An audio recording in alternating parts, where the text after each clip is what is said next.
Mop up on aisle 10, mop up on aisle 10. It's the Dave and Doc Podcast.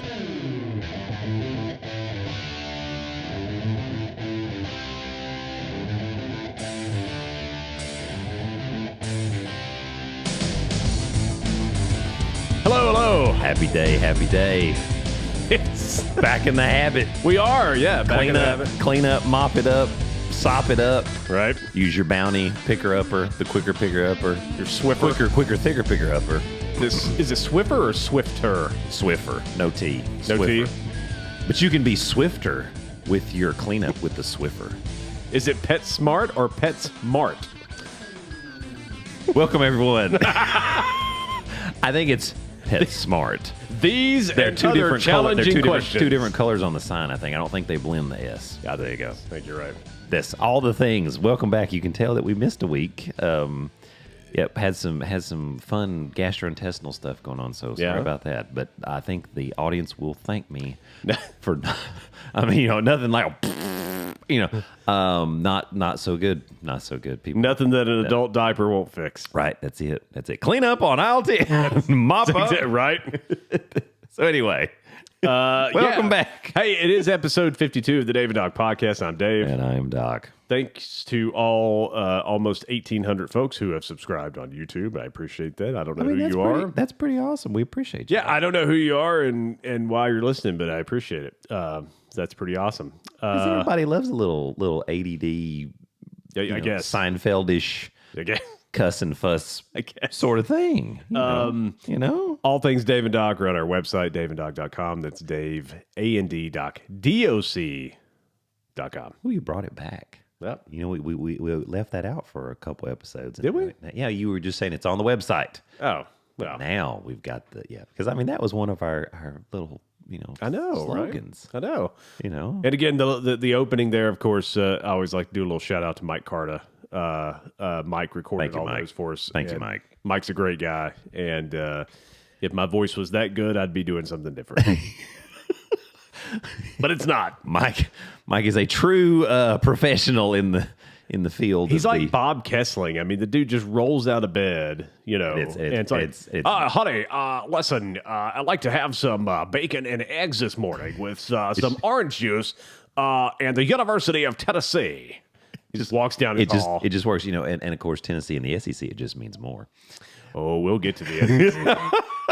We'll get to our friends in the SEC.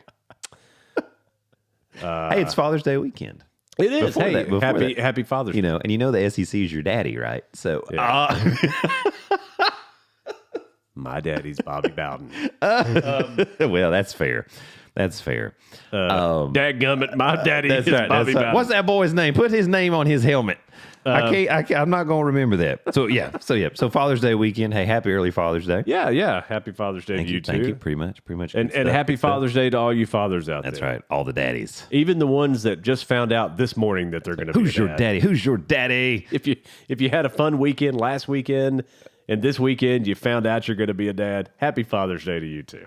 You on the boat with the rest of us. You got the Coming call. soon. Hey, honey, Coming soon. Yeah. That's it. Yep.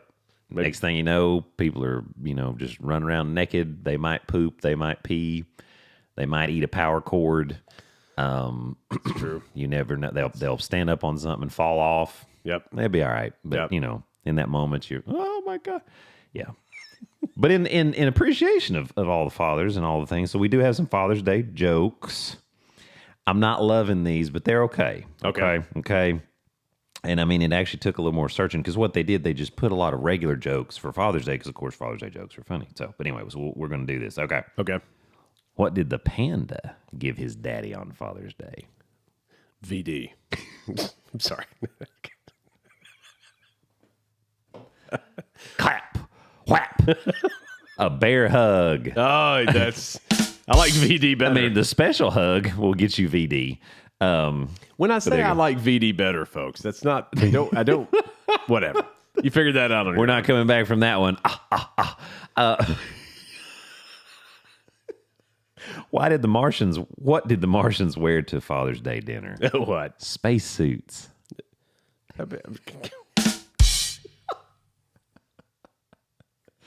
Oh, why did the kids give their dad a blanket for Father's Day? He had VD. He had the secret of the ooze. They thought he was the cool. They thought he was the coolest dad. Oh, I'm sorry. That was sorry. That was The secret. You thought it was the secret of the ooze. no. I wasn't sure. Why did the Bean children give their dad a sweater for Father's Day? Wait, what was it? Why did The Bean. the Bean? Okay, why? He was chilly. He would. God. I apologize, ladies and gentlemen. Why don't they have Father's Day sales? Why? Because fathers are priceless. Oh, well, of course they are. Yeah. I don't think my kids would say that about me. And what did the cheerleader bring her dad for breakfast on Father's Day? VD. I'm going to stop saying that, I promise. It's awful. VD and some Cheerios. And what did he say when that happened? What? After he got the VD and the Cheerios. What did he say? Well, no. Oh, you're asking me? Yeah, don't you know what he probably said? What after he got the VD and the Cheerios? Yeah. Don't we have the recurrent? Oh, no, sorry. We got to work on our nonverbal communication. We're rusty. Never mind. No. Now I can't do it because... Right, no, we'll save it for later. Okay. Yeah, we'll work it. Sorry. We got to work on our... Apparently, Dave has a tertiary gamma in his brain from the syphilis. Yes, it's getting him. You should have got your penicillin, buddy. I should have got your penicillin. I should have. And this is why we should not miss weeks. It is. It really is. But again, the chair I sit in is quite legendary. And, Doo-Doo Brown in the legendary chair probably would have affected our friendship. Yeah. I feel pretty confident about it. I don't know. And I don't know. I mean, I don't know if it would have survived it. Maybe not. I don't know if I would have survived it, because, I'm not really looking forward to being old and pooping in my pants. Like, that's just, I'm not really excited. I see it as a convenience. I mean, to be honest with you. Yeah, I really do. I mean, I just don't know. I mean, like, I'm watching football. I don't want to get up. Yeah, but then you get like diaper rash, and you can get some pretty bad, decubitus ulcer wounds and things from sitting in your own crap. Dude, It's pretty acidic. I don't right now. What's wrong with him? Well, his booty hole is chock full of crap. My booty itch. Yeah, no wonder. Yeah, It's chock right? full of crap. Yeah. We had an agenda. We did. So we had it. So we. I don't know how we're going to get there. So we took a couple weeks off. Now we got the Thursday episode in. We did. We had the early episode. We did have, went out of town. and then we had plans. Yeah, then we had plans. Yeah, So we had a plan. And so we missed a couple weeks. Yeah. But so in those couple of weeks, A lot has happened. so A lot. I have the tankless water heater. Yes. And so does my mom. She has Yes. a tankless water. And, Yes. With or without governor. with or without governor. And it's the anyway. And so You also own a horse. That's right. I don't. So the tankless water heater, yes. Tankless water heater. So we had some fun. Yeah, we had some So fun stuff. I got one, and Mom has one, and apparently you're supposed to clean these things out every year. That's great. Ours is 3 years old. What could and- possibly go wrong? And so I said to myself, so if you call a local plumbing company, Yeah. they use a pipe wrench as a There you go. as a company. All right. I don't All want right. to say the name of the company. All But right. they use a All right. pipe wrench. Yes, I'm with you. I got you. And they do plumbing. And they do plumbing. I got you, brother. That'd be a good idea on their trucks. They should put like a picture of Like a a pipe wrench. That'd be a good idea. This makes sense. But they're pretty expensive to do this. And again, I get it. I mean, you're paying your employees and I like could they're see coming that. at. So I mean, I understand it. So and everything's more expensive. yeah, Thank you, Joe. yeah, right. Thanks, Joe. And so, not Montana, by the way. No. But so I thought to myself, I said, Self, you're a reasonably intelligent guy. You should be able to figure this out. So I watched a YouTube video. Right. Which makes sense. And I'm like, holy shit, this is easy as crap. This is like super easy. Oh, you thought so? Yeah, right. And so, because what they don't tell you is that the person that made the YouTube video has practiced that like 100 times before they videoed it. Turns out it wasn't that bad. But and I'll put in the description of the video, I'll put the links to all the stuff on Amazon you want to buy. Yeah. Click, click, and it's basically 2 hoses and a pump. So what you do, and that's, I mean, not 2 turntables and a microphone, but two. That's the first thing that came to mind. Yeah, of course it is. We're on the same page. Where it's at? I got 2 turntables and a microphone. I got two hoses and a sump pump. So you buy yourself a sump pump, is what we used to call it in Virginia. Is that what you guys call it in Tennessee? Oh yes, it's a sump. Yeah, it's a sump pump. Not a submersible pump. No one ever said that. No, we have a sump pump. Jim, my next door neighbor, Jim, do you have a submersible pump I could borrow? No, yeah, we called it a sump pump in that is in correct. Virginia, That's what it is. Sump pump. So you buy a sump pump and you buy 2 hoses. I even bought a red hose and a blue hose so I wouldn't get confused. That was good. Yes. Yeah. No green hose. We'd have to cut the green wire. Yeah, green hose just confused me. Okay. So what you do is you take vinegar. Okay. And you put it in a bucket. Okay. I'm with you. And then you take the sump pump and you put it in the bucket. Yeah. Where the vinegar is. Yeah. And you turn the valves the different ways. So you close off water going to the tankless water heater. And you also, let me go back to step 1. You turn the gas off. Okay, that's step 1. And then you turn the tankless water heater off. That is step 1. Heat, fire, bad. And I may or may not have almost not done that.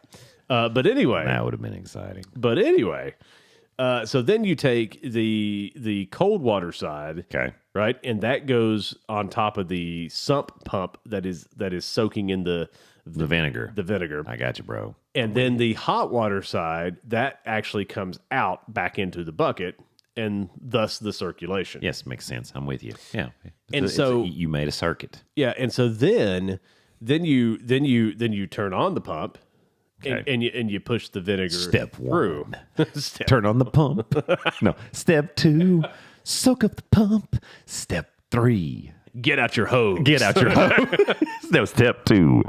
Get out your hose. And then you start the it's my pump in the box. Deal. It's my pump in a box. Pump in the box. There's also a little filter that screws on that I didn't even know existed that gets like little calcium deposits and stuff, and you can clean that out. Yes. And so I did my mom's first, and here was my thought process. I said, if I jack hers up, she can come stay with us. Right. And while we get hers repaired. I like where your head's at. Because if I do mine, we don't. There's too many of us with the nugget. Yes. There's too many of us to go to her house. So I said, okay, here's what we'll do. This was good planning. Yeah. Now, did you do it under the guise of saying, "Hey, Mom, you're the best. I'm going to take care of yours first"? Or you just said, "No, Mom. I just showed up and did it. If this screws up, you can come hang with us. It's all good." Yeah. So we've got snacks. I was a little nervous. Drinks. And you do it like you have to like run the thing for like 45 minutes to an hour. Okay. Yeah. So it's a trick. Okay. Yeah. And then when you pour the vinegar out, it's disgusting. It's like brown. Yes. Like it's disgusting. Yes. And now her water is like, it gets hotter faster. Which makes sense. Yeah. And so I came home and I did ours as well. The difference is this is what I've been waiting on. Because there had to be something. Because I'm feeling pretty confident at this point. Yes. Because I'm like, oh, shit, I can do this professionally. Yes. I've got it. Broadcasting, cleaning out the tankless water heaters. We've got this. Do a little morning show, then clean out some water heaters. That's it. It's not even football season yet. It's not. And again, all the stuff you buy, all the stuff is under $60. I mean, that's the hose, the pump, and everything. That's pretty awesome. Even the bucket. That's pretty awesome.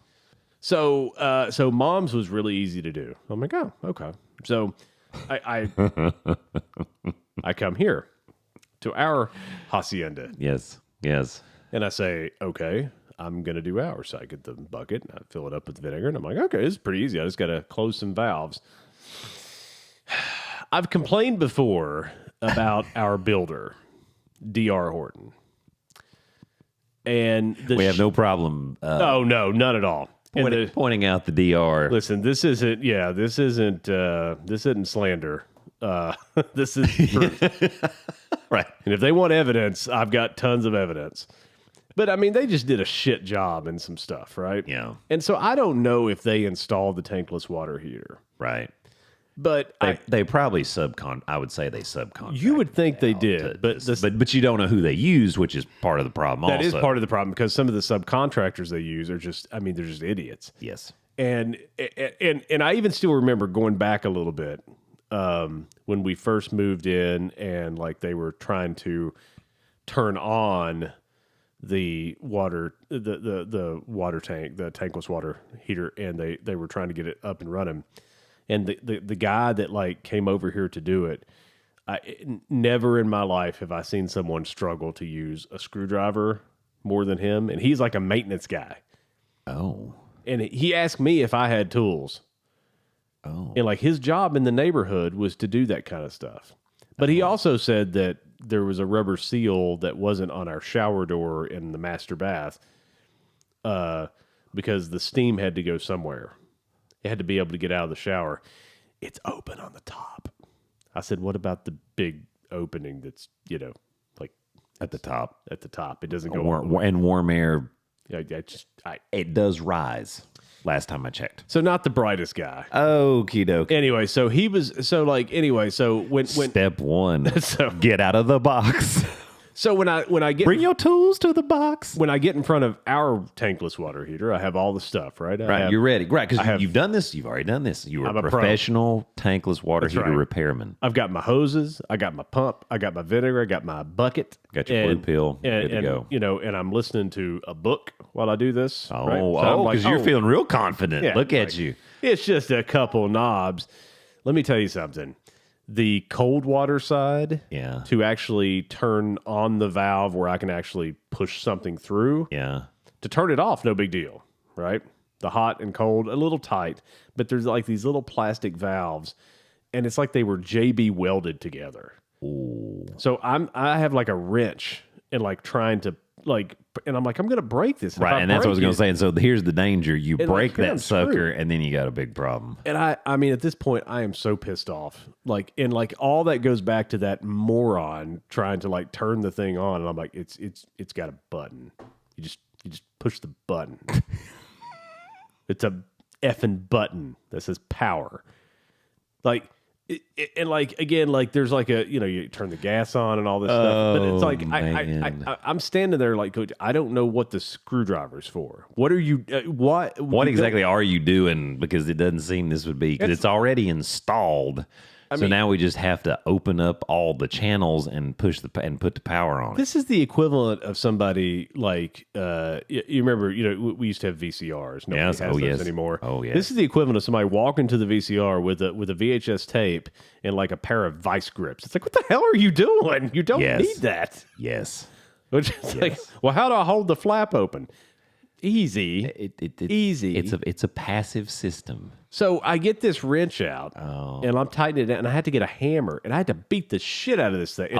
No! At this point, I was How so did you mad. Not break it. That's what I don't know. At this point, I was so pissed off. Like I'm like, I'm going to turn this. If I tear this entire tankless water heater off the wall, I'm opening this valve, and then I can tell the plumber that I'm going to pay $3,000 an hour. You know what? It became a mission. Like, it's not going to defeat me.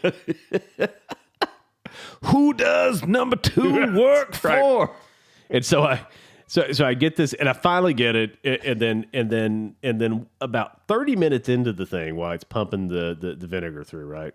I get the thought in my head. My head says, Dave, now you got to turn that valve back the other way when you're done. And I'm like, oh shit. Yes. Even worse. Yeah. It was harder to it never loosened up.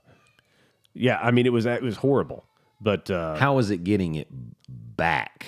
Was it just as laborious? Yeah, laborious. Yeah, getting it back. It was awful. Same thing. I got like a pair of vice grips and like did the whole thing, and yeah, Yeah. So I have a question. I hear Nugget.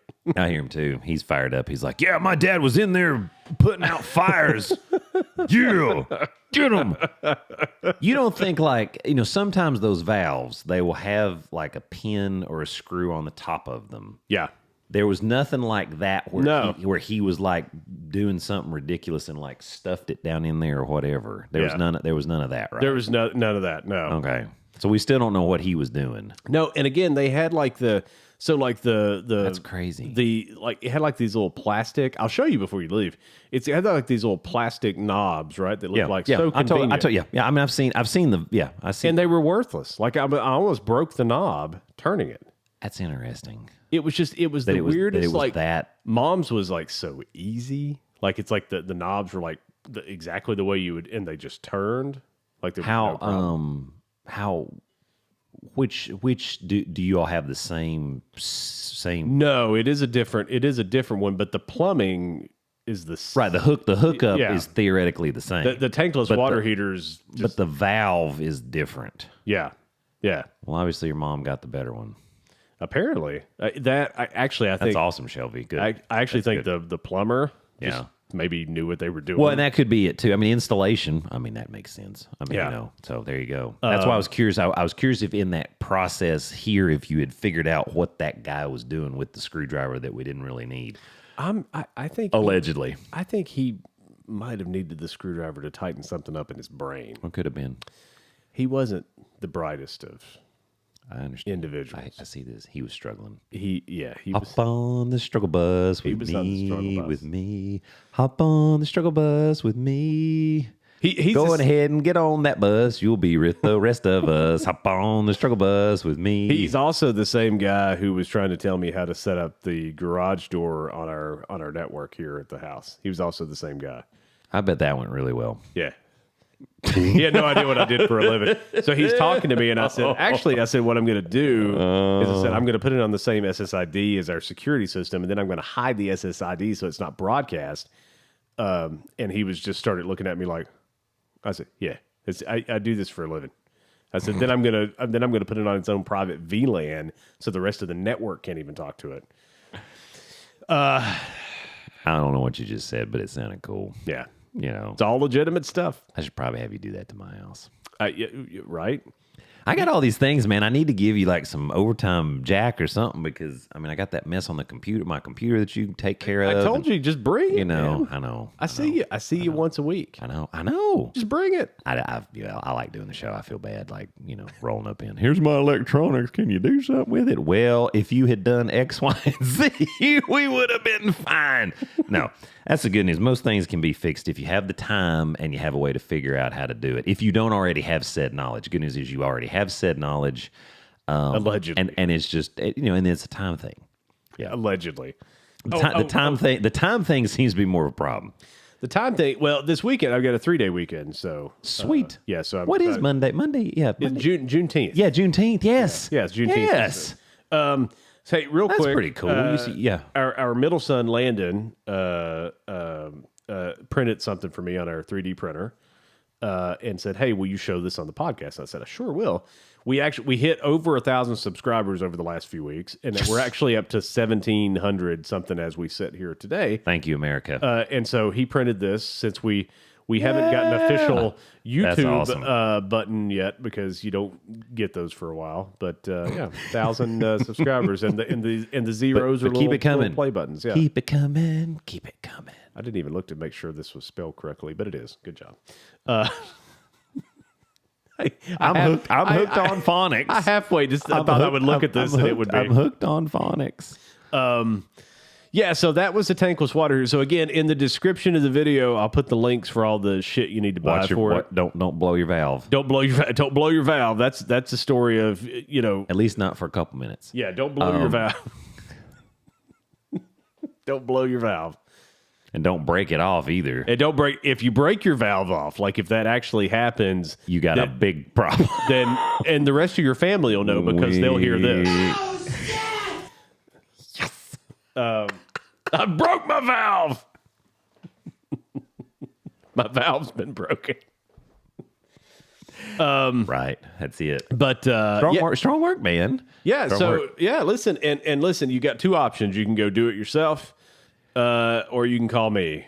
And I've decided I'm going to charge $15,000 to come do it. So I mean, that sounds reasonable. I think so. Yeah. I mean, my time's worth something. It is. You know, Time is money. time is money. Money is time. Money time. Let's see. So we got a ton of stuff here. Segue that one. Just Make it rain. make it rain. Make it rain. So I have a complaint about tissue boxes, but we don't have. But we I don't know how we're going to get to that. We can get to that. I've just decided that I don't understand the design. Let's see. Oh, hey, you know what? Hey, this summer. Speaking of Mike Carter, who could probably do this better than me. Coming summer. Super old action stars. The Expendables 4. Expendables 4. And I'm so excited because it's Dolph Lundgren is back. Yes, who's been battling cancer for like forever. Yeah, who knew that? No, you know, I mean, right, which yeah. is crazy. Terry Crews not in this one, which I'm a little upset about. But Jason Statham's back, and of course Sylvester Stallone. Megan Fox is in it, so that detracted probably about 20 points from the movie already. And I can't listen. That doesn't get you. That didn't get you working. She is. They should have put Carrie Underwood in there. She is as attractive of a woman that you can be.'s gorgeous. I mean, she is, right? Yeah, but I mean, something ain't right there. I think. I mean, yeah. I mean, I don't know. I got nothing on that one. Crazy's to the bone. Beauty is only skin deep. But I don't know. Like, I mean, she was in the Transformers movies, and then she like said Michael Bay. I mean, like all this stuff about working with the crew and everything, and they're like, okay, you're booted. You know, these movies are terrible, but they make a ton of money. But you're not coming back. We'll find someone else hot. Yeah. And I don't know. God, this is going to get me in trouble. But yeah, I don't care. I mean, she was with David Silver, Brian Austin Green from. It's true. It's like one of our stars is ascending, the other one is on the fragile fall. One of these things is not like the other. One of these things is not like the other, right? That's eagles true, fly too. with eagles. They don't fly with pigeons. That's true. That's true. But have you ever noticed? Have you ever noticed? Yeah. That like there's some. This just isn't exclusive to women. This is men as well. There's some. I don't know where you're going with this. There's some women we need to have some hand signals that like they're attractive, and this is particularly in Hollywood. This is really what I'm talking about. Okay, but they're pretty to a point that like it just seems so fake. Like I don't know how to describe it. Like you're looking at them, you're like, oh wow, she is really attractive. But also it's like this. I mean, this just doesn't. This looks completely manufactured to me. Like even the personality. So, and like Megan Fox falls into that category for me. So like I look at her and I'm like, very attractive, but at the same time I'm like, I don't know. Like something is very off-putting about it. That's very interesting. Yeah. I don't know how to articulate it. I'm not smart. I like brunette women, so I'm gonna leave it at that. Yeah. I'm gonna leave it at that. Well, I'm just saying brunettes are my redheads are mine. I've had some bad experiences. But I'm a glutton for punishment. Married a brunette though, but she has a red wig, right? Yeah, that's what I figured. She just wears that on special occasions. It's just around the holidays. Santa baby, it's time for the wig. Hurry down the chimney tonight. That's right. Gonna have our fourth kid in another decade. No. Tonight. No. Speaking of fourth kids, and we're not. I was gonna say, I was like, yes, something. We were looking for some birthday gifts for the neighbors next door for their kids. Yeah, and we were in the Target. The Target. We were in the Target, and and Lindsay's like walking through the baby section. I'm like, is there something you want to tell me? Like we're walking. What are we doing? Well, no. What are we doing? So we were looking for other stuff, but anyway, while we were in Target, we were talking about the kind of mess that happened over the last few weeks with Target. And Gay Pride Month and all that stuff. I'm interested. I mean, we don't get very political and stuff on this show, right? But I'm Number one, because that's just we just like being funny. I'm confused. If it gets too serious, we start getting kind of a headache. Yeah, it's like, ooh, no. It's like sometimes there's things that happen in the world that I think somebody just didn't think this through, right? Bud Light. Yeah. I mean, somebody just didn't think this through. Like, this seems like a good idea. Holy shit. No, it's not. This was a bad idea. And here's what I mean. So, Target, and I don't really care where they have the display at. I don't care if it's at the front of the store, the side of the store, I get top of the store, right. outside the doors. Right. That's not what we're talking about, right? It's their store. They can do whatever they want. That's right. The problem that I had with it that I think needs a sanity check is when they're selling things that would be 3-year-old children would wear. Right. I don't understand that logic. And I think that was where a lot of the concern was. I mean, and suggestive material. And I'm like, well, okay. Think about that the other way. It's like giving your 3-year-old a co-ed naked, deer hunting shirt and putting it on and saying, ice glazed donuts under a buck, on the 3-year-old. It's like, well, that's pretty that was a real shirt, by the way. I don't know if you remember that or not. I do remember that. That one was probably my favorite co-ed naked shirt. I did not ever have one because, I couldn't do that to my mother. Sure. Bless her. But like they had like bathing suits for little boys. Yes.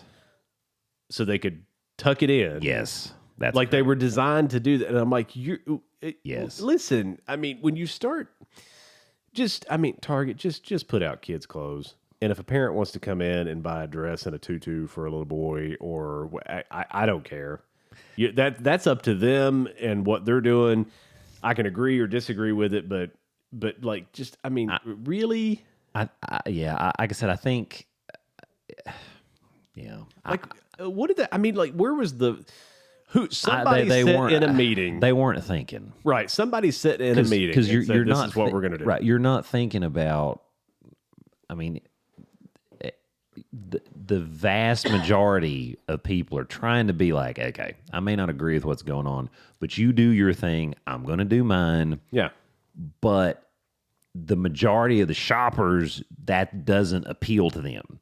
So you're to see that, to have that, to whatever, and so it's like, and it's you took it to a level where now the large market's going, no, we don't really like that, and then you've put yourself in a mess because what do? Well, they pulled some of the stuff off the shelves. What they did, which I think from a business standpoint, it's like, well, you're probably going to have to do that because your main market stream is telling you we don't like this. Yeah. And it's like, so you totally missed the boat on what you're getting paid to do is you're trying to appeal and you totally missed the mark. somebody probably got fired, or demoted probably. Or something off of this. It's just like, look at the VP of marketing for Bud Light. Boom. Oh, they're paid. They're on leave of absence. I'm like, they fired him. They did, and look at the fallout from that. And again, I'm not talking about. I'm just saying you're missing the mark hugely in terms of trying to get people to buy your product. And you had to be sitting there thinking, well, what's our large majority audience? And I'm not saying you want to be. You know what I'm saying? Yeah, no, I totally get it. It just, people are not using their brains, and they're just going after. I don't know. Anyway. You just think that like somewhere in a meeting, someone brought this topic up to the board of directors. Yes, and then they agreed that they would do that, and it's like, what? Unintended consequences. Target audience, no pun intended. Waka waka. That's marketing, and that's all encompassing for anybody. Product, price, place, and promotion. Yes, you like that? I do. I like that. I did take marketing. Look at you. Because I was a business guy originally. I'm a logistics guy, so I didn't necessarily hit it up on the accounting and the finance side of things, but I can do some marketing. Did anyway. Mark Collins. Shout out to Mark Collins. He was my marketing instructor. He's awesome. Do you remember Rocky Top Books way back in the day? Way back. You might know. So this was 20 years ago. You weren't even here yet.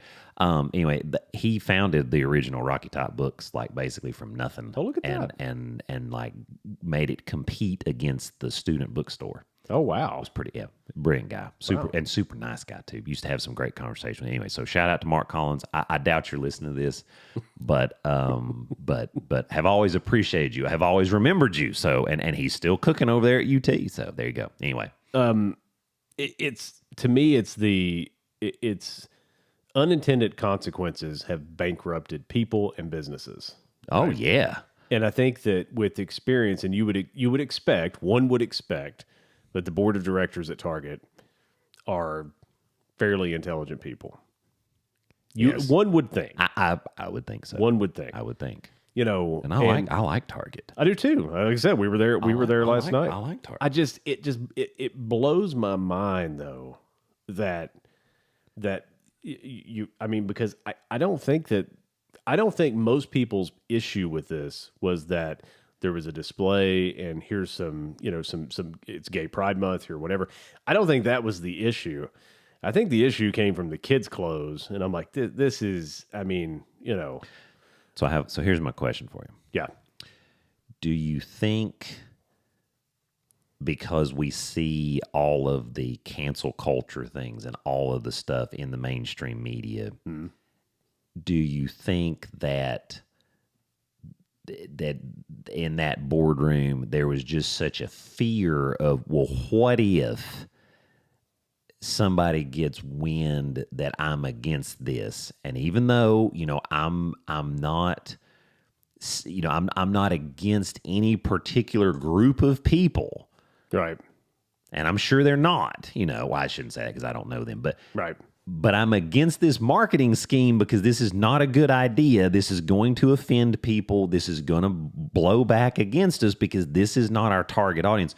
Do you think they just gave it the rubber stamp because that person or people were afraid that then it would be like cancel culture coming after them because you just happen to speak out against it? It could be. And again, like I said, you're not talking about the group of people. You're talking about the marketing scheme. But then what happens and what we see, I feel like, is sometimes, and it may not have been in this case, the decisions made there, those people get attacked as if they're racist and all these other things. And it's like, well, you don't really know them, so you don't know their heart. We're just talking about a marketing scheme, but that doesn't mean that I'm against all these other things that you've just rolled it up under the same umbrella. And I think unfortunately, society, there's too much of that now. Yeah, I think that I think a lot of things probably went into the decision, and I think that was part of it. I think that was probably a conversation about what if we don't do it. Yeah, what if we don't do it? What if we don't do something or whatever? But again, this isn't new for Target. This has been an annual thing that they've done. Correct. They just added the addition of the items, I think, is where, I don't know. Live your life, but like, come on. I mean, we're talking about honestly, you're going to take a 3-year-old to a pool and you're going to say your 3-year-old really wants to be a girl, and you're going to, what? It's such a backwards thinking to me, because it's like, well, we want to be accepting. Well, also just be a parent too. Like, understand that, like, if your 3-year-old says they want to be a boy or a girl, which is not the gender they are, then it's potentially because they're just playing around. Like, it doesn't mean, I don't know that I ever said I wanted to be a girl. Maybe I did. I don't know. But I mean, who? Because you're so innocent at that age, right? Well, like, some of that is it's just innocent stuff. It's like, so and so played with some Barbie dolls, and it's a 3-year-old boy. Well, I mean, is that because the boy is identifying more as a girl, or is it just because, hey, that's what was there to play with? I don't know. Yeah, I don't know. I mean, I'm not. I still play with My Little Pony. Oh, see, there you go. Every day. Care Bears. have them for my mood. I'm a brony. Grumpy bear. You know, I'm a brony. You're a brony. Look at you. God, look at you. Wow, that's a whole episode. Wow, those people are jacked up. Wow, I don't care. Those people are jacked up. Bronies. I don't even know what to say. I don't either. There was a girl in elementary school. She painted her toenail brown and said she was part horse. I was like in 3rd grade. Her name was Rhonda. Help me, Ron. I won't divulge the last name, but she is also probably not a listener of the podcast. But man, I got nothing. You know, I didn't know. Let me tell you. What? You can't. I know a place she could get a job. You weren't right. No kidding. Oh my God. You know. I don't know. Oh, I don't know. But I mean, Lindsay and I were talking about it last night, and like Target, like their stock took a hit and whatever. And I'm like, listen, they're going to be fine. It's Target. They're huge. They're going to be fine. And I think. Sorry, I keep going away from the mic. And I think that here's the thing. They didn't kill the whole display, if you will. They just took away some of the stuff. And so I think it's like, okay, that's kind of hard to argue because it's not like you. I feel like nowadays we go to the extreme. Oh yeah. But you know, on any argument, it's like, oh, you're, you know, all of this. And I don't think it's that. They said, no, we're still going to celebrate. We're still going to, embrace this. But this is we missed the mark. We went a little too far. This is a little too far. We're going to back it up. You know, we're going to walk it back here, and we're just going to take that part away. But we're still going to have the stuff that we've done for all these years. Yeah. And if you'll notice, I don't think there was too much blowback. There was some. Yeah. But there, from after they did that, you didn't see a large outcry. Right. Oh, this is just wrong, So I think that majority, I don't want to say silence, but that majority's like, okay, we're cool with this. We're celebrating us, gay pride. But yeah, that was probably a little too much. We kind of, and again, I don't know everybody's heart, only God does, but that's, yeah. So anyway. I know my heart. It's in San Francisco. It is. How about that? That's where it's at. My heart in San Francisco. Hey, they had a big hit to their economy. What was it? The big developer of that shopping mall or what he pulled out. He's like, nope. Yep. Ain't putting it here. Huge money gone anyway. I just feel like San Francisco is going to go away. We've talked about well. I do. They let them anyway. So it's a beautiful place too. It is. Oh yeah. Oh no. We love it. It was minus the some interesting people. Interesting people. People should be spayed and neutered. Right. It's like Bob Barker used to say about the pet population. Right. So that's Target. And it's a moving target. It is. This is kind of funny because I've been reading. So I'm a big Apple fan. I've got a ton of Apple products. Do you like Apple products? I do. I mean, I've got the watch, the phone, the iPad, all the things. This is being recorded on a Mac. See, how about that? I will edit it on a different Mac, and also have a MacBook Pro. Look at you. Steven has a Mac. We've got iPad. I mean, again, we're just an Apple family. We use Apple TV and all that stuff. And so once you're in that ecosystem, it's like everything just works so seamlessly together that it's just great. But anyway, they had their developers conference called WWDC. And every year they have that. They not always, but they generally release some new products like hardware. Yes. That conference is based more on coding and software. Right. But Apple uses it as kind of their keynote, and they do like 2 a year. They do this one, and then they'll do one late September, early October, and they'll release a phone and that sort of stuff. Right. I got you. But anyway, I'm with you. So this time they released some new stuff. They released a new Mac Pro, and like a new Mac Studio and a new processor and all that stuff. But the thing that got the most attention was the Vision Pro. I think it's called Vision Pro. I think that's right. I didn't look that up, so I don't know. I know what you're talking about, but it's a VR headset, and it's unbelievable. I mean, like what they were showing was like amazing. And like if you have a Mac, of course, like You can open your Mac if you're wearing it, and then like you can actually move your screens around virtually, and it kind of mixes. It's called mixed reality. Kind of takes what you see, and then like and like superimposes things. It's like stuff you see in futuristic movies where like they're like the police are tracking somebody and they're moving the screen down here and they're rewinding this. And it's pretty cool, and like it has a little virtual keyboard, so like you're going to see people wearing these like typing and stuff like that. It looked pretty cool, and so then like about a week later, I'm on the YouTube, and I go down rabbit holes on YouTube all the time. And I mean, they are somehow comparing this to a biblical apocalypse. They are somehow comparing a VR headset.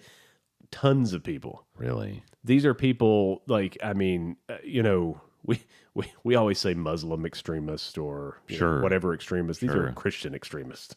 And they are equating this to like the end of the world. That part I didn't see. Of course, I didn't follow it that closely. No, I just saw their. I always read about their meeting stuff because and of course they always do. You're right there because I thought, they'll talk about the new phone. Of course, when you're the king of the iPhone 8s, you really want to know about that new phone. Yeah, in 2029 when you actually are forced to get a new phone.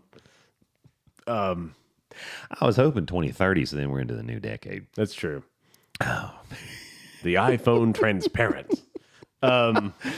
It'll be virtual, and you can just like hook your hand into it. It'll be some kind of crazy stuff. But yeah, so like people are like going nuts about this, and like what is their? Do they give the reference? So what in the Bible, or is this an interpreted apocalypse? I'm laughing because you said, did they give the reference in the Bible? Of course not. Okay. That's because I was like, I'm not saying it's the 11th commandment: thou shalt not use virtual reality. Okay, there you go. Because I'm sitting there thinking, and I'm like, okay. I mean, I've read through the Bible, and I'm like, where is that? And I mean, there's some weird stuff. Obviously, not weird. I shouldn't say catastrophic stuff in various parts. Revelation's got some crazy things in it. Sure. I don't remember that part about the VR and they're making a parallel. So they couldn't quote necessarily scripture. No. To relate. Okay. Okay. And like I said, I did not research that, so I can't. It's the weirdest thing because like it's now is this dovetailing with like all the other AI stuff? I mean, is that part of it too? With the. They're not making that direct comparison, but I think that's where some of this is coming from. Okay, I think it's where it's coming from, and it's it's like people are going to be able to mix the reality, and like we're going to have people that are more withdrawn from society, and we already have that. Yeah, and that ain't new. That's not new between at all. all the things we have, and then COVID happening, it's already happened. Yeah, so I thought it was really weird because like the product itself is. Yeah. And all the tech people that I follow, like on YouTube and porn, no, it's all the tech people that I follow. They're all like the same. Digitally remastered Jenna Jameson. It was right. It's like you never age. Oh my God! Just stop talking. That's it. Stop talking. I don't want you to say anything. Enough talky. Enough talky. And so like all the tech people are like the same as me. I watched the keynote that day and I'm like, this is unbelievable. Like I've seen VR headsets. We have one upstairs. Landon has one with one of his gaming consoles. Yes. And like I've seen them and like they're all kind of like pretty cool, but like they're kind of shitty at the same time, right? They're not great. I mean, they're really not. Like it's like, okay, this works, but Apple like actually made something to where like you're not just closed off. You can actually see your surroundings. Like, but does that surprise you that they no that? Because they've been working on it for like 5 years, and they're worth $2 trillion. Right. So their R&D budget's probably pretty hefty. Yeah, they're not really worried. And so like it was like such a major announcement, and like looking at it, like it's super lightweight. Like it has a cooling system built in, so your head doesn't get hot. Oh my goodness! I mean, it is unbelievable. Like even if you wear glasses, like there's like inserts that like it'll actually go over top of your glasses. It's unbelievable. Like the technology behind it's amazing. and it's just going to get better. And again, the two things that the tech world said was, hey, number one, this is an amazing product. Number two, holy crap, it's expensive. Oh, image of the beast engaging with the Antichrist through Apple Vision Pro. Yeah, I saw that. Yeah. Whoa. Yeah. Yeah. Whoa. Yeah.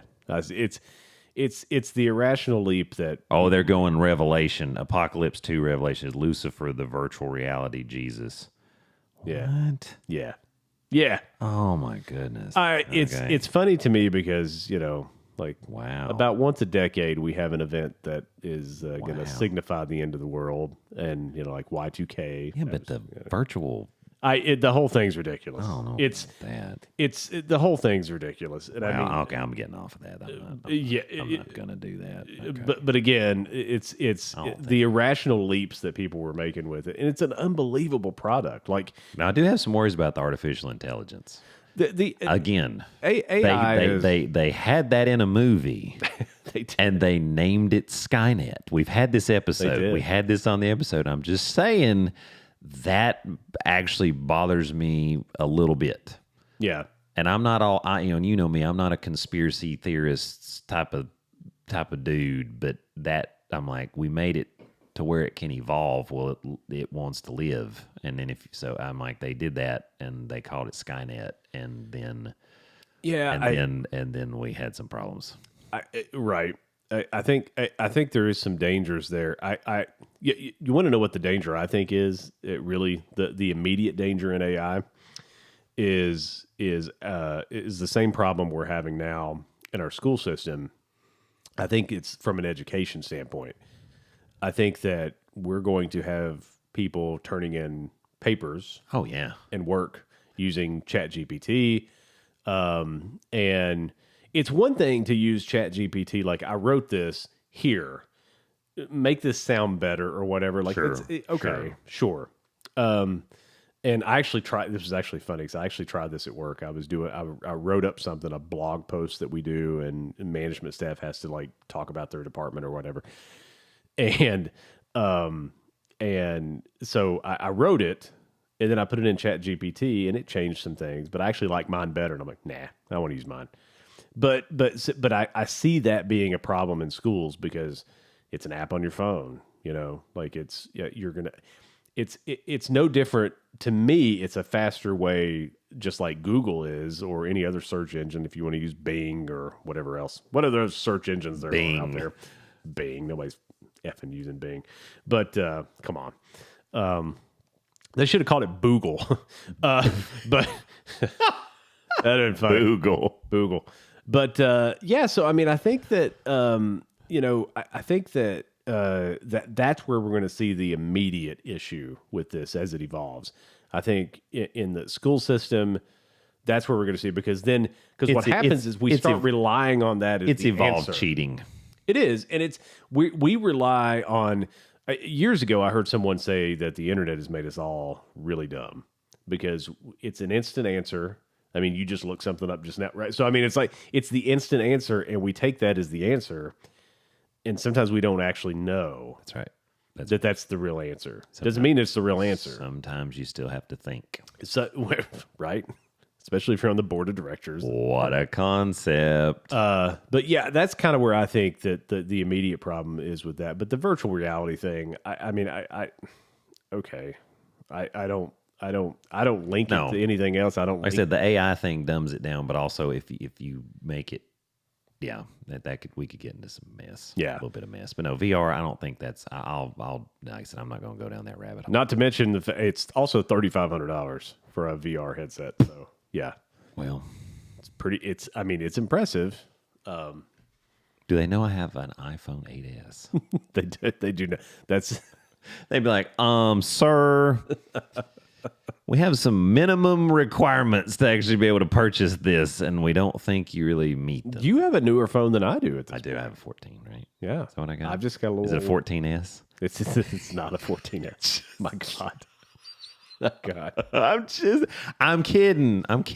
Somebody right now... I'm kidding. Somebody right now at Apple is listening to this, and they're going... Take the phone away from this man right now.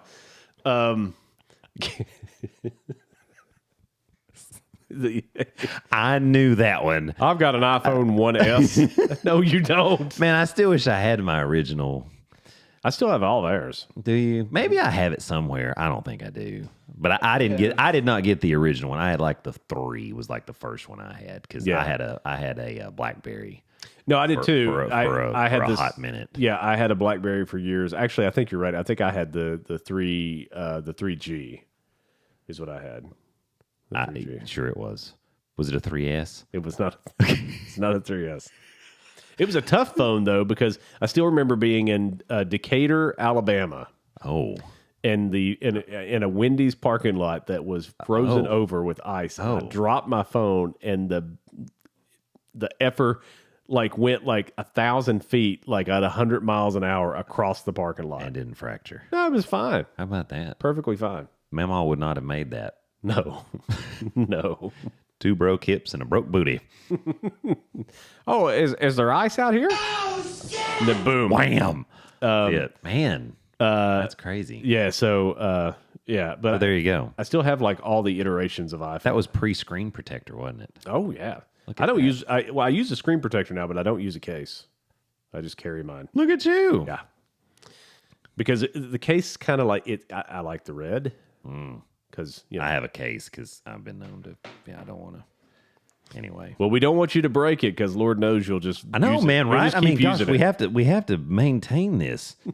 I mean, I can't just.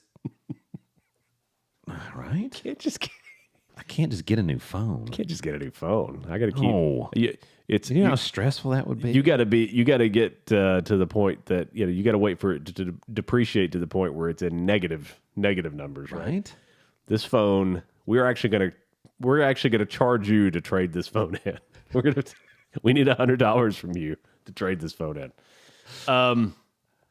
Well, I was actually going to say some happier news. This isn't happy news at all. But the Iron Sheik died. I know, man. And that's made Hulk Hogan's career. He did. You remember in Madison Square Garden? Do you remember all the WWE events where he fought Sergeant Slaughter, and it was the United? And you got the chance of USA. He was the The only thing that would have made it better if they had said after USA was SEC.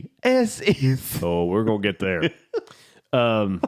We gonna get there. Iron Sheik was 81. 81 years old. 81. Iron Sheik. How about that? What was his finishing remover? He did finishing maneuver. Sorry, not remover. One of them was the camel clutch, where he would get behind him and put the arms up on his knees and lean back and be stretching their back out. Did he rub his ass in their face? There's no wrestler that does that. That's still the best. Rikishi! And I crapped the bed when you said Rikishi. It just struck me so funny I couldn't even concentrate. Yeah, I caught a lot of flack over that. You really couldn't remember the stink face? And I was like, man. I couldn't remember the guy's name. I had slept a little bit, right? I know, right? I couldn't remember his name, but I distinctly remember Stephanie McMahon getting. But yeah, by Rikishi. Yeah, getting stink face. And then Rikishi came in. Yeah. But dang. Talk about it. Oh, let's go away. But yeah, the Iron Sheik, and that does make me sad. I mean, that's nostalgic wrestling right there, and yes, and so when people like that die, it makes me nervous because then I know Hulk Hogan's next, or Lex Luger, he might be next, or Sting, or I know all those guys. I don't know. As you get older, but a lot of them already have me like Ultimate Warrior, Randy Macho Man Savage, and the Ultimate Warrior. That dude died. He got inducted into the Hall of Fame and died the next day. Yeah. Isn't it ironic? But I mean, you think? So, it's like amphetamines that are snorted up my nose. So I would be looking good in my clothes, amped up for my retirement. I surely was. I mean, can you prescribe me some human growth hormone, some? You want a big ass head? Yeah, I do. That's what I want. I want the rest of my body to remain the same. You know what happened to Barry Bonds? I mean, it's like, his hat size has increased 4 sizes, but he's not taking anything. I'm like, unless he has some weird He looks like he's like an internal balloon. Like he's inflating his own head. Does he have acromegaly? I mean, I don't think so. I'm pretty sure we've been hitting something. He's hoping that when they do the next iteration of Kingdom of the Crystal Skull, that if he's dead, they could use his skull. Right. That's it. Yeah. Oh, my God. Yeah, so the Iron Sheik at 81 dies. We'll miss you, man. That was some good times. Sorry. Had that curled boot. Oh, yeah. The boot with yeah. And the boot. He was always the bad guy, too. He was always heel. He was always a heel. He was the best heel, but it was perfect in that time. Yeah. 70s, 80s. I mean, all the things. It was American Pride, Ronald Reagan. You remember Glow? Oh yeah, the gorgeous ladies of wrestling. Oh yeah. Do you remember the Nitro Honeys? The Nitro Girls. Oh yeah. The one Nitro girl I had a crush on. The one with the one with the short hair. Yep, I know what you're talking about. She was cute. Yep. Actually, a girl from my high school. No joke. Very excellent dancer. Actually danced for the Atlanta Hawks. Oh wow. Her name was Jamie. She actually was a Nitro girl. How about that? Very talented dancer. How about that? Was she the one that I had the hots for? No, that's not her. But no. I mean, she was very the Nitro girl. She was attractive, very attractive. Yeah. Yes, yeah. But they were all very attractive. Yeah, but I remember the short haired one because she was always like, doing all the all the posing. She was the cutie. Yeah, I liked her. You'd have taken a stink face from her. I know it's the wrong company, but absolutely not a problem. Well, I have some requirements to go out with me today. I mean, I'll try anything once, I guess. Let's just get it over with. I mean, I did once have a buddy say if a turtle head popped out of Carmen Electra that he'd eat it. So, I mean, people are kind of, there's some levels people will go, I'm like, no. I'm like, there's no amount of whatever. Here's what I can tell you. I don't even know Carmen Electra. I don't know her, but I can tell you right now, I guarantee she is down for anything because of the people she has dated. Yeah, I mean, she was with Dennis Rodman. Yep. And then Dave Navarro. Yeah. I mean, let's drink some blood. I don't know. That's really anyway. Yeah. Dave Navarro, man. Right. Anyway, we got tangential. We did. Where were we? SEC. We're almost there. The big finish. Yeah. So the big boot drops the leg. Going into 1, 2 SEC. Going into some sports stuff. Yes. The big thing that happened was they announced that Shannon Sharpe was leaving undisputed. Saw that. They bought his contract out. Saw that. And he said he would hang around to the end of the NBA Finals. And true to his word, the day after the NBA Finals, that was it. That was his last show, and he was gone. And now it's been off the air. So, and all this stuff started. Here's the thing about Skip Bayless. I was gonna say, do you feel bad for Skip Bayless? I've always liked Skip Bayless because I just feel like I don't always feel like with Stephen A. Smith. I feel like it's always an act. It's always an act. And with Skip Bayless, of course there is. There's a little bit of... Well, they had to play it up. I mean, that's part of... You have to. And it's part of entertainment and everything. But with Skip Bayless, I always felt like you're getting his honest opinion about something. Yeah. That's not...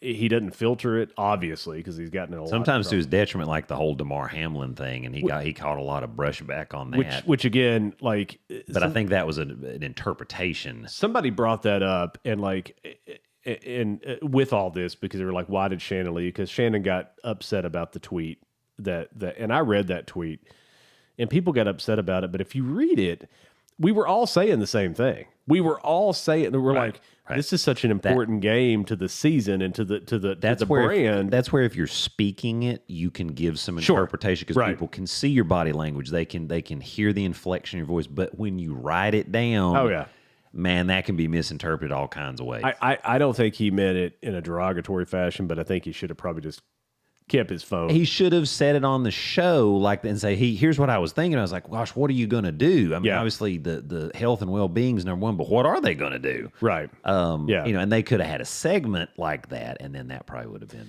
just fine. But a lot of people say that was the straw that broke the Iron Sheik's back. Camel clutch. But they said that was it. Like that's what did it. Like that was the thing where Shannon Sharpe finally decided, okay, I can't work with Skip Bayless anymore. And then of course, Stephen A. Smith, of course, commented on it. And Stephen A. Smith, I've never heard anybody try to throw somebody under the bus in a politer, in a more polite or more professional or more. It was the weirdest thing listening to him. Like, I mean, he was like, I don't know what happened. I don't know. All I know is Skip Bayless is a great guy. He gave me a chance, and we've had our differences, and I don't know what happened there. It's like you're insinuating something happened. I mean, like he was basically saying, yeah, I know Skip did something, but Skip's a great dude. It's like, dude, I mean, I'm reading between the lines here. Right. But well, and part of that too is you just plant that seed, and then more people are trying to think about it, and then people are trying to figure out, what else is the scoop? Yeah.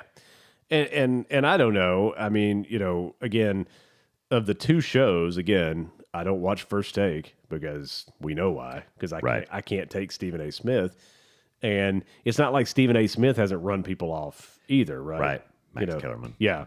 Who Max Kellerman, and I don't know that I always agree with him in other sports, but there's not a better person for boxing. No, gosh, no. There's just not. Him and Jim Lampley are like no, and I always thought Max could very much talk intelligently. Where he always got beef was anytime they'd get on basketball or football, it was like, oh, you don't know anything, you know, and I think that's where they've always, and I think that was always the go after, particularly basketball, because I feel like, I mean, obviously Stephen A. played in college. I think that's his thing, and he knows everybody, and everybody knows everybody. He's personal friends with. Just talk to was a very reliable source, and you're like, but okay. But what's funny is, like, I mean, if we go back a little ways, like 8 years ago, Stephen A. and Skip Bayless were on the same show. Right. And Skip left. Yes. And nobody talked about why did Skip leave. Right. I'll tell you why he left.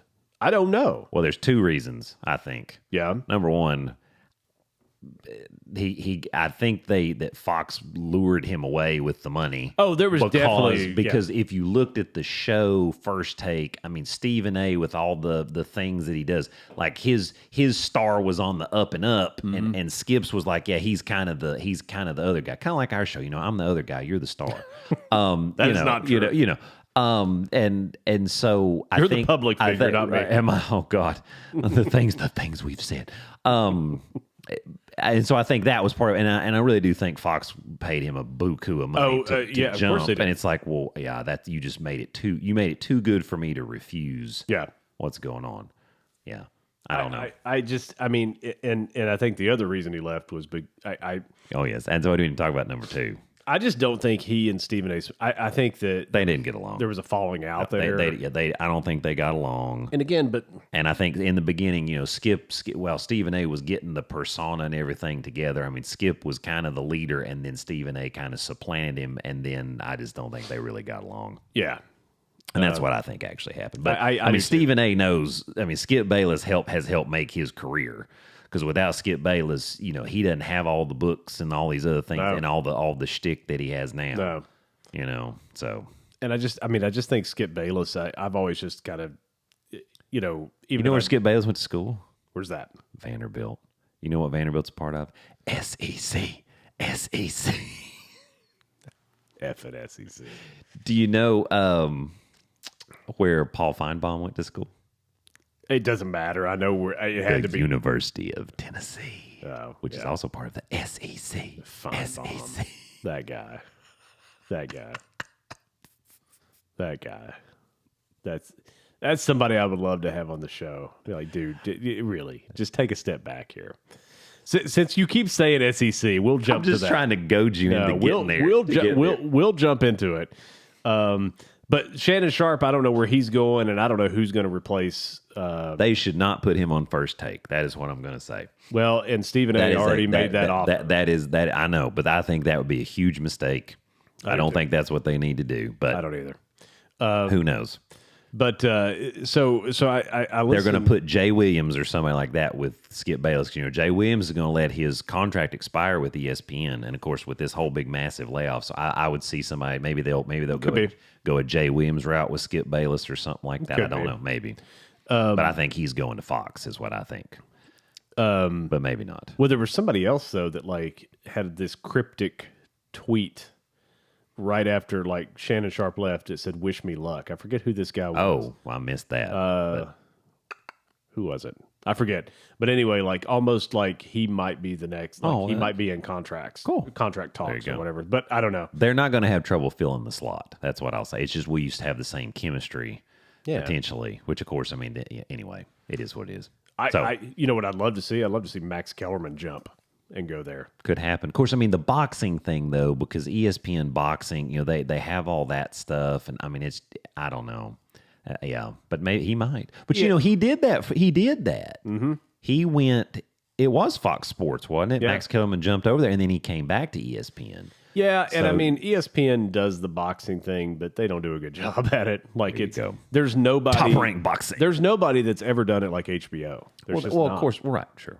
I mean, number one, because of Jim Lampley. Right. But just number two, they just did a great job, the production value, and now these, I don't know. I'm very picky about the commentators. Sure. You know? Sure. Well, it does matter. It does. I mean, it just means more. It just means more. So, I was listening to a book that I highly recommend, by the way, Bob Stoops' book. It's about his life and coaching and everything. Talks about stepping down from Oklahoma when he did. Yeah. Yeah. And then at the end of the book, he even talks about like, you know, going to like the XFL or XFL champion. At the time, it was something else though. It was anyway. I think it was like the first iteration of the XFL, or maybe the second, because this is the third. This is actually the third. Yeah. That lost $60 million.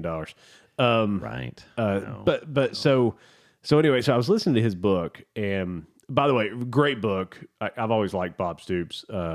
He even had a really good comment in there about Bobby Bowden, because you know they beat Florida State in the national championship game, and he said that you know you never know what a coach is going to say when you know you're going across the field to shake their hand. They just lost the national championship, and he says, but Bobby comes up and hugs him and says, "Boy, you whipped our tail."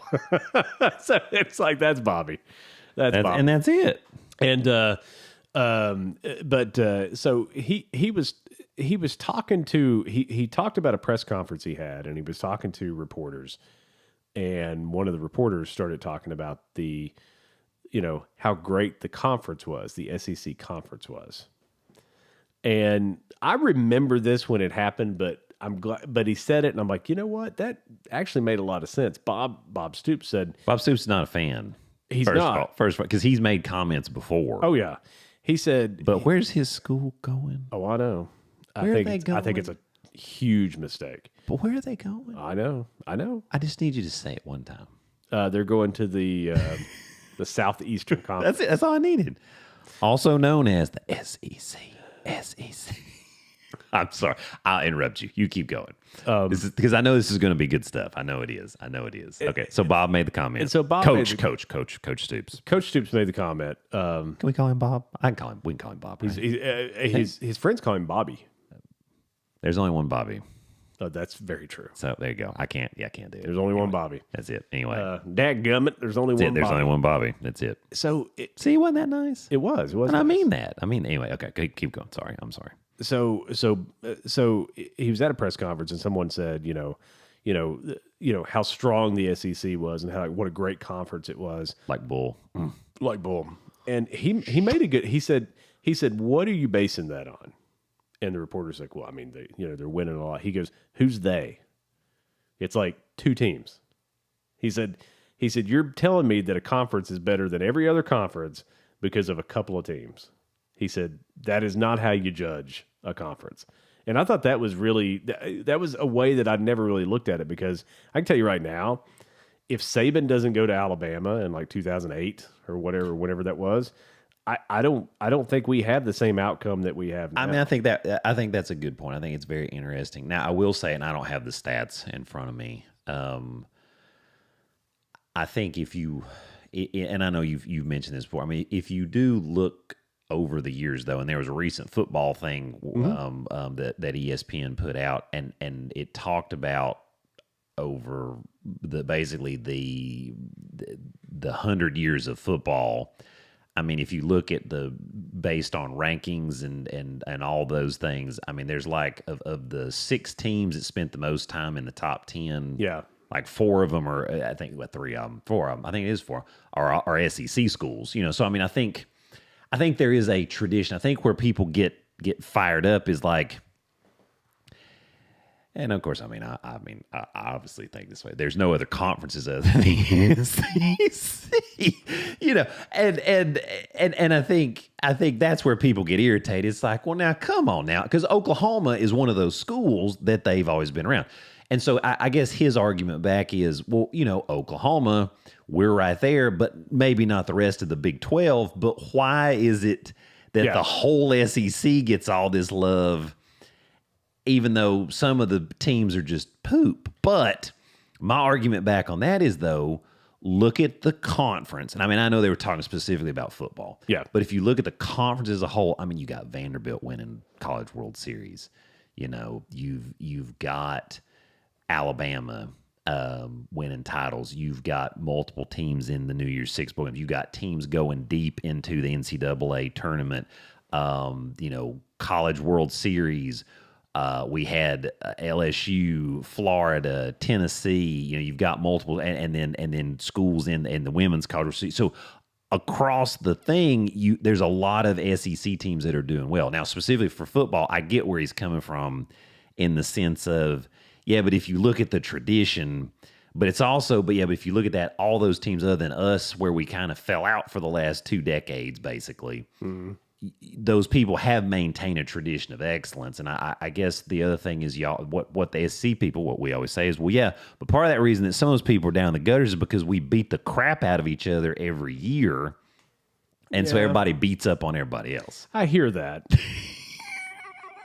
And at one point in time in my life, I think I might have believed that, but I started looking at schedules. Well, and that's why I don't have the data. I can't. So it's a lot of subjective. You're talking about a Georgia team that's coming back, and I'm glad you said that.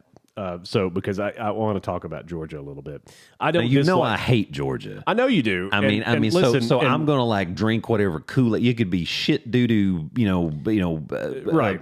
Tankless water heater infested Kool-Aid, the stanka, and I would drink it because I can't stand Georgia. But so like so there you go. So fire away. I'm happy.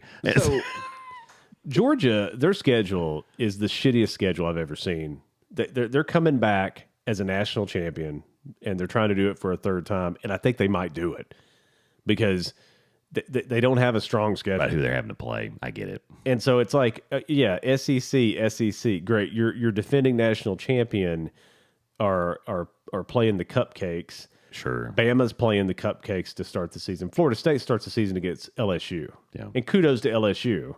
I mean, I understand that all the SEC folks, it's just Florida State. What have they ever done? But I'm just saying, like, at least you start with a legitimate, now it's not always been that way. Alabama, Georgia, I mean, they've played teams, whether it's Clemson, so it's not always been where they don't play anybody. It's not always, but it's pretty damn and I'd have consistent. And I'd have to go back and pull it. I really would, because I know, I get where here's the other thing about Georgia. We're celebrating the SEC because of national championships. Understand that in the semifinal game against Ohio State, Georgia got extremely lucky in that game because Ohio State outplayed them and almost blew them out. I mean, they just did, and I hate Ohio State. I get you. But they almost blew them out. I'm with you. And it's like, so this now again, Georgia won the game. The scoreboard matters. That's why it's, big and bright and everybody looks at it. right? So I get you, dog. So here's a little thing for you, and because we talk about like the dominance of the SEC. Now, but on that with that championship, real quick. Go ahead. No, go ahead. You go ahead. I interrupted you. I'm sorry. So I just want to like let's walk through the teams in the SEC real quick. And so to Bob Stoops' point, Alabama, one of the greatest college football programs of all time. There's, I mean, two of the best coaches that have ever been coached Alabama, right? Bear Bryant, right, and Nick Saban. And is Saban the best college football coach of all time? There's certainly an argument that could be made. Right. There's certainly an argument that could be made. Arkansas. I'll do these in alphabetical order. Arkansas. Yeah. World beaters, right? Again, I think the consistency. Auburn. Hit or miss, right? I mean, hit or miss. I mean, I remember the last time they played in a national championship game. Florida. Here's a team that's either kind of good or just shitty as it comes. And we're talking about just straight football. Just straight football. Okay, just straight football. Okay, yeah. Georgia. Yeah. Finally won a national championship and then repeated. And go back to back. And I actually think they're probably going to win 3. Man, I hope not. I do too, but I think so. I hope not. Kentucky. That make me sick. Like, really? Football in Kentucky? And well, everybody's going to say, well, the last few years, okay, great. Let's look at that over the course of the last 150. Sure. Right. Again, not known as a powerhouse. Obviously, and they've always been a basketball school. Now, it's hard to argue with their basketball tradition. No, of course not. But you know what I'm saying? LSU. So, yeah.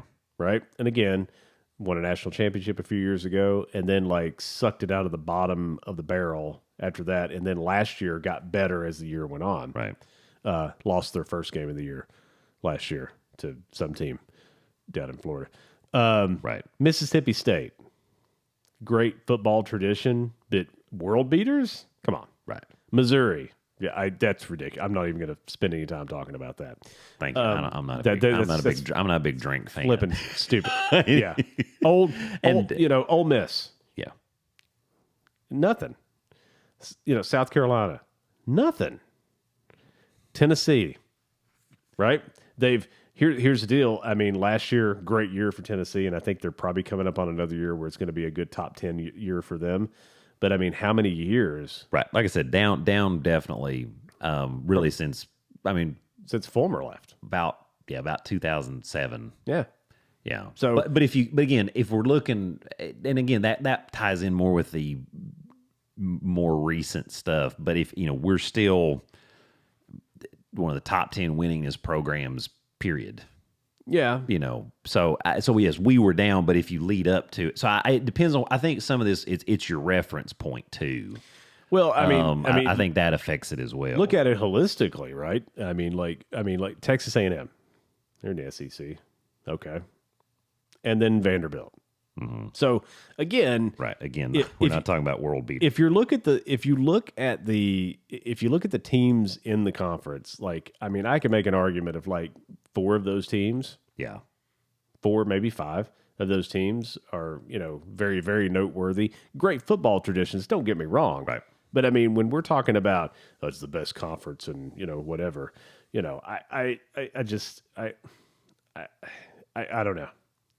It bothers me for a lot of reasons, I mean, shit, look at USC. If you look historically over the 150 years of college football, USC, it's one of the best teams that there's ever been. I think what you get into with that, I still, so for example, like, Big Ten football. Yeah. I think they're more worthy in the conversation than the Big 12, in my opinion. Because if you think about that, you have literally in the top 10, and I could be wrong, but I'm pretty sure. I mean, you've got for winning programs, okay, and even recent winning programs, okay, Penn State, Michigan, Ohio State. Mm-hmm. And again, I'm not saying they're always winning national titles, but doing very well, competing in it to win it, they're there. Right. So I think, and yet nobody, and Big Ten's pretty proud. They're pretty proud of football. Yes. They're pretty proud of football. you don't see as much baseball. You don't see as much track and all the other things, So again, but we're talking just football. So I think Big 10 has, or Big 12, Oklahoma, Nebraska in the day, but Nebraska's been just as bad as we have over the last. Nebraska's had a rough couple decades. And outside of that, I guess if we're talking reference points too, you look back in the 80s with Iowa. Like a lot of these teams were ranked nationally, like 1 through 5, out of this one conference. Sure. In college, in college football. Agreed. And again, we can argue the rating system too, because again, some of this was really stupid. Sure. But, very subjective and very influenced. Bill Snyder in Iowa. I mean, he turned that program. I mean, Kansas State. Sorry, Kansas State. Bill Snyder in Kansas State. Yeah. And then Stoops goes to Iowa, and Oklahoma.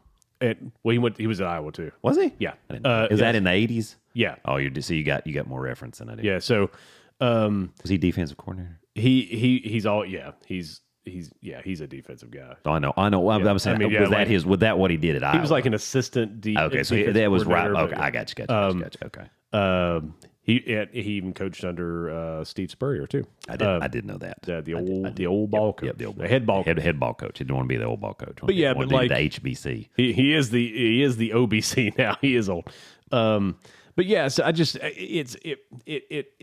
what Stoops said in that press conference really put it in perspective. You can't just. There's a lot of great tradition in a lot of conferences. Sure. And I get the SEC's been super dominant since Saban, and again, since Nick Saban showed up at Alabama. I mean, because that's when it changed. I mean, I think, and I think part of that. I mean, again, we were kind of on the downward spiral. But I mean, if you look in the '90s, title wise, I don't know how all that stacks up. But I mean, you think about those teams back then. I mean, we were pretty solid in the '90s. I mean, we only got one national championship. But again, if you're going back, I do think you get multiple teams in there that are in the conversation versus, and I think again, you have people that are up and down, but really, I mean, so Kansas State typically in the conversation, right? Yeah. Iowa, every now and then. I mean, they're kind of back and forth. They've had some good years. I mean, we've blown them out in some bowl games, different things. Right. Oklahoma, always in the conversation. Nebraska, now out of the conversation, but was in the conversation for forever. Yeah. So it just, I think it's hard because I feel like with the SEC, I do feel like you're still getting powerhouse, but you don't always get the title. But like for last year, we had two New Year's Six, the New Year's Six games, and then we had Georgia, who went on and won, the national championship, and Alabama whoops Kansas State, and we whoop Clemson. Yeah, and again, you can. So I think that's where it is. It's what have you done for me lately, and I think that's where the pride comes in there, and everybody just gets that because that's what's going on, and it's still sort of fresh. I mean, it's been going on for 15 years, or however long Saban's been there, 16, right? But I think that's where the media sees that, and I mean, it is again. I like the chip on the shoulder because, of course, Bob Stoops is the ultimate competitor, and I mean, and they were doing so well, right? But at the same time, Bob Stoops only got one national title. He did, he did. And in that time frame, LSU with Saban, with Les Miles, right, and then with Ed Orgeron, they got 3 titles, right? Is that right, or did they only have 2? Did they only have Saban and then Orgeron? I can't remember. Didn't they get one with Miles? I feel like they got one with him.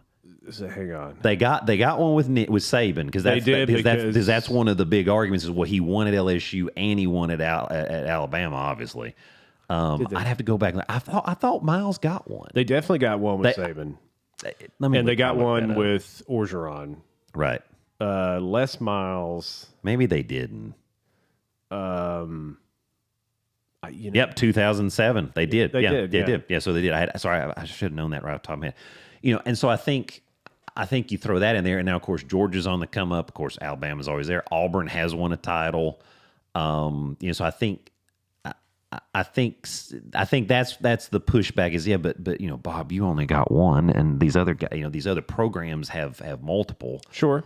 And so I think that's where, and again, and a lot of it's fresh, like you said, but I do think there is a rich history there amongst all of football.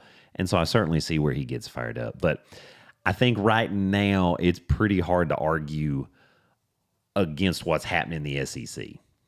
I think it's hard to argue. Right now, yeah. Yes, yeah. I think it's hard. And I don't know the reporter's question. I don't know what they were really trying to reference with that. They were trying to get Stoops fired up. Well, and they did because he doesn't like the SEC, and he's the ultimate competitor. Why in the world would you like? Even though his brother coaches Kentucky, he still doesn't like them. And I love that, because if he was like, oh yes, they're just the greatest, if you're like, well, now, what's the fun in that? You coach for one of the most important, significant programs in college football history.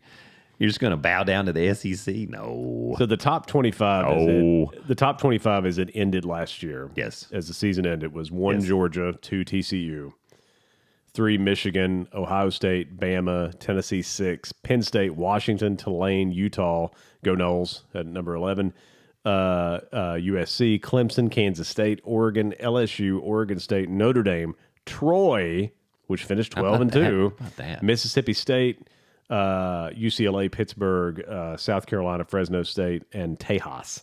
So we have 8 teams. So 7 or 8. That's 1, 2, 3, 4, 5, 6. We had 6 out of 25. 6 out of 25. So not quite 25%. But again, the reason I mentioned the top 25 at the end of the year is because that's a good mix. I agree. And so Do we know how many schools were, because obviously Kentucky and all that, how many were at least ranked during the season at some point? Yeah, that I don't know. Because, Ole Miss kind of fell out of there, Kentucky, so again, some of them in the mix, injuries, different things, whatever. Certain quarterbacks not playing bowl games because they're going to get drafted in the second round of the draft. Right? Anyway, that's okay. It's not a big deal to start your backup quarterback in a big bowl game. It's not a big deal, right? That's right. That's what all Tennessee fans say. Right. That's exactly right. The he was well seasoned. The results would have been exactly the same. I agree. You knew my mind. God. I'm still so bitter over that. So upset. I could have taken it if Chris Winkie had played and Tennessee just won. But okay. All right. Cool. I get you. But it's like of course, he was like, 30 years old. And he was. He's got a full beard and back hair and, AARP. He's got all that, but because a grown ass man versus I think it was Brett Musburger during those years that Winkie was quarterback at one point. Because Musburger's just a jackass. He is. It's why I love him. He is. And he said something about the only quarterback getting Social Security, Chris Winkie. And they're like, "Oh, Brett, you're awesome." He shouldn't have talked about old Hottie McCotterson. He wouldn't have gotten in trouble. That's it. Whatever her name was. Jen Sturger. Was that who it was? I think it wasn't Jen Sturger. Was she married? No, never mind. Oh no. AJ McCarron's wife. Yeah. What is her name? Hottie McCotterson. Catherine something. Catherine McCotterson. McBee. No. McCotterson. Yeah, Catherine. That was it. Yeah. He did, and that was not. Whoa! It's like, uh-oh. He was like, Brent just. Well, they showed her, and he's like, well, fans, he said, about 1 million red-blooded American teenagers decided to go to the University of Alabama. And it's like, well, he didn't say anything wrong. Right. It's like, well, you didn't necessarily not speak the truth, but yeah. So anyway, it's a great book, by the way. The Bob Stoops book is a great book, and highly recommend it. Catherine Webb. Webb McCotterson. That's it. Real quick to just to kind of to wrap things up here. SEC. I love the passion. I love how you get fired up. I love it. Listen, FSU back on the come up. I will say that. I had to get that in there for sure. They're probably going to be. They'll probably in, start the season about 7th or 8th, and we'll see. I think that's. I think they're going to be top 5, man. Well, one poll had them at 4th. I think they're going to. I think they should be. I don't downplay it. I'll say it. I mean, I'm in all seriousness, if they stay healthy, watch out, Clemson. They're loaded. Watch out, Clemson. Watch out. It's not a stretch for me to believe they'll win the ACC. Right. I don't know if we're at making a run for a championship. That's where I don't know. I think if everybody stays healthy, you stay undefeated, win the ACC. Yes, you're right there. You're in. I mean, Jordan Travis is a Heisman candidate this year. That's what I'm saying. Bayless got to stay healthy. And he got a little banged up last year. Yeah. You know, if people stay healthy, I'm telling you, Mike Norvell or Norville, I'm saying that wrong. Norvell. Yeah. I'm telling you, he's a friend of mine. They got the right guy. They got the right guy, and that matters tremendously. So absolutely, anyway. I love it when they have a practice and they do a press conference. He's like, guys, we suck today. Yes, right. It's not the guys worked really hard. It was a good practice. He is just brutally honest. He's like, oh no, we suck. But that's what you got to have. Yeah, you know. But he can still build you up too. It's not like it's all tear down. Yeah. You know what? And how I knew he had won the team over is when he's doing an interview at the end of the year. They win the bowl game. They beat Oklahoma. Go Noles! See enough. I was for y'all. And because I hate Oklahoma. And the players are coming over hugging him while he's doing like an interview. And I'm like, okay, he's really got this team. And Jordan Travis is the most accurate quarterback in college football. I'm telling you, if they stay healthy, I'm not saying he's the best quarterback in college football. Nope, he is the most accurate. That's quarterback. Not what you said. He is like. And again, you will not find a human that hates the Dallas Cowboys more than me. You will not. But the argument that Troy Aikman's one of the most accurate quarterbacks of all time is a legitimate argument. Right. That Absolutely. guy could put a ball. I mean, like, Tom Brady hit a drone out in the ocean. So sorry. I'm sorry, Dave, man. He was trying to make a legit point. and he was even falling on the sword and complimenting Troy Aikman. Brady. And I threw that out. Jackass. I'm sorry. Anyway. Brady. Right. No, I get you. Jordan Travis. Yeah. I just think he's the most accurate quarterback. Got to stay healthy. And they got to protect him, keep him healthy, and good Lord, don't run unless you have to. And it starts with a good defensive line, and I think they got one of the better defensive lines. No, man, they're I'm telling you, if they stay healthy, they'll. I think I'm gonna call it. They'll be in the playoff. They could be. I'm gonna go ahead and call it. They could be. I do think Georgia's gonna win it. Man, I don't want that. I don't either. I will be sick. I want national championship number 4 for Florida State. I'll be sick as sick can be. They don't. They're not. Their schedule. They're just gonna get through it. They just are. I mean, it's just like. I mean, they may even lose a game. It's just not gonna matter. At Georgia, it just means more at Georgia. It just means more at Georgia. I think you just disrespected my Vols, too. That kind of hurts me. I said they might lose. That might be the game they lose. They might lose to Tennessee. I don't know. We got them at home this year. Yeah. Of course, we have to play Alabama. Yeah. On the road. Yeah. Yeah. But, I mean, Bama's beatable, right? We've seen it done. True. Tennessee did it last year. We did, but we were at home, and it was a shootout. That's the problem that I saw with Tennessee last year is maybe the same issue. It's like that's great that you can score a lot of points, but that puts a lot of pressure on your defense, and they get worn out. Yeah, because you don't have long drives. No, I agree. Yep, I agree.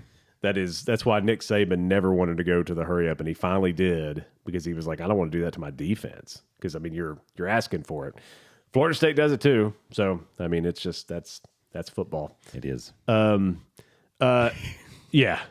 So last thing, Ja Morant, the suspension came. Man, oh my God. And 25 games. Oh my God, Ja. Oh my God, Ja.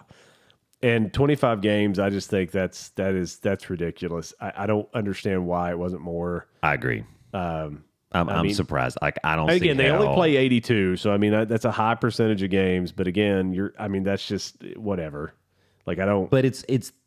And again, I guess we don't have all the details, but like they told you, and do not be doing that, yeah, and you straight up said, I'm working on it. I've done this, I've done that. And I don't know that you did any of that. I think all that, and obviously, I mean, there's something deeply seated not right.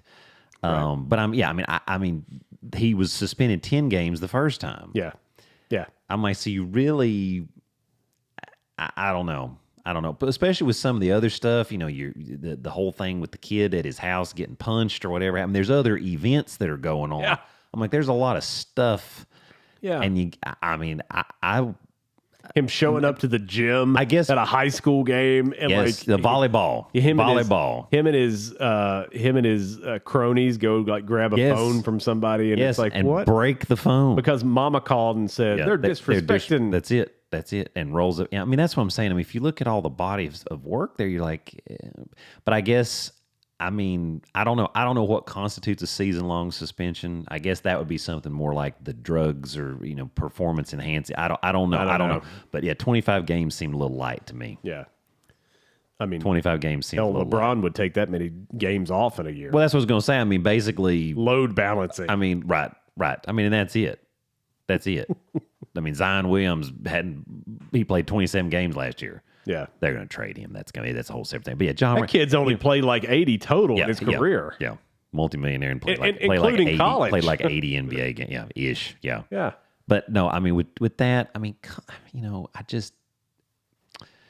Yeah, I thought you want to see the best and you want to think about it, but I mean, what do you do? And I mean, the habitual offender, you start saying, okay, I just don't think good. I'm not seeing much good in you at this moment. Me either. With everything going on, and I think it should have been a stiffer suspension. I mean, you did the exact same thing that you knew was wrong. You shouldn't have been doing, and you're out there doing it, and like we never even had any conversations. Yeah. With a gun. I mean, this is a big deal. It's a big deal. I mean, that's just. Well, Janie's got a gun, and so does John. I guess. I know. Yep. Jaws got a gun. He's waving it on the Instagram.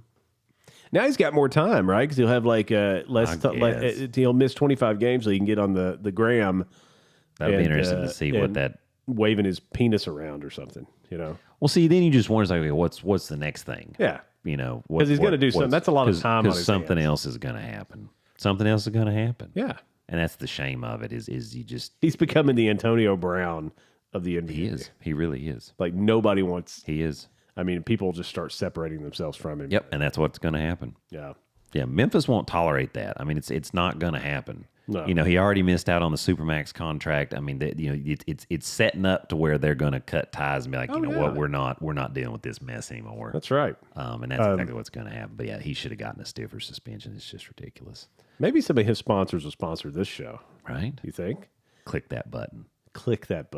Subscribe.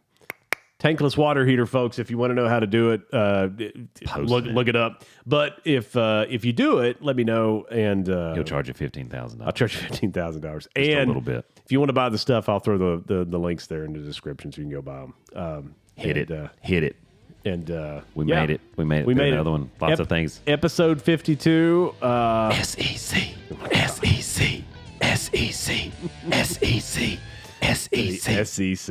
Yes. Dominant. Every team in the SEC. Multiple decades of dominance. Yeah.